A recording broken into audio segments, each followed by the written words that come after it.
काल म्हणजे 27 जुलै 2025 रोजी लोकसभेत ऑपरेशन सिंदूरवर चर्चा झाली। या दरम्यान सोलापूरच्या काँग्रेस खासदार प्रणिती शिंदे यांनी त्याला ऑपरेशन सिंदूरला तमाशा म्हटलंय। सरकारवर सत्य लपवून फक्त माध्यमांमध्ये प्रशंसा मिळवत आहेत। प्रत्यक्षात ऑपरेशन सिंदूर हा एक तमाशा होता। सरकारनं ऑपरेशन सिंदूरमधून देशाला काय फायदा झालाय?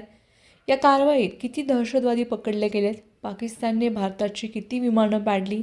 या कारवाईत झालेल्या चुकांसाठी कोण जबाबदार आहे असा प्रश्नही यावेळी सरकारला विचारला आहे।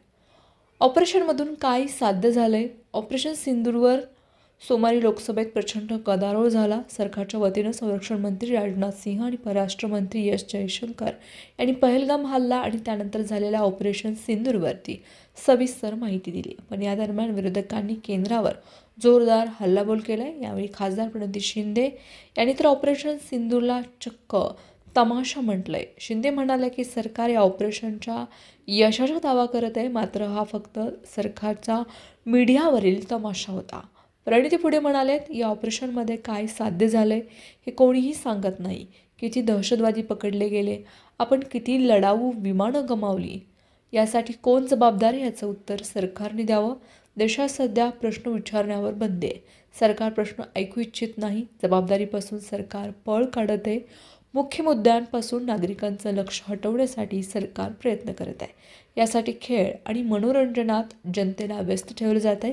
यामध्ये आता निवडणुकांपूर्वी दहशतवादी हल्ल्याची भर पडली असा आरोपही त्यांनी यावेळी केला आहे। दहशतवादी हल्ल्यानंतर प्रत्युत्तरात कारवाई केली जाते। दहशतवादी कुठं आले, कुठं गेले हे सरकारला माहिती नाही, मात्र सरकारला शेजारी देशावर हल्ला करायचा आहे आणि त्याच्या आधारावरती मतं मिळवायची आहेत। पहलगाम हल्ल्यानंतर देशाचे पंतप्रधान बिहारमध्ये निवडणूक सभेला संबोधित करतानाही गेले होते।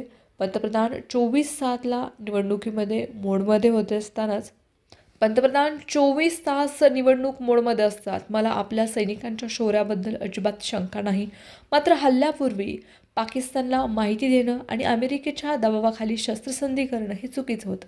एकेकाळी भारताच्या सर्वात जास्त जवळ असलेले नेपाळ, बांगलादेश आणि श्रीलंका आज चीनशी हातमिळवणी करत आहेत असा आरोपही त्यांनी यावेळी केला आहे।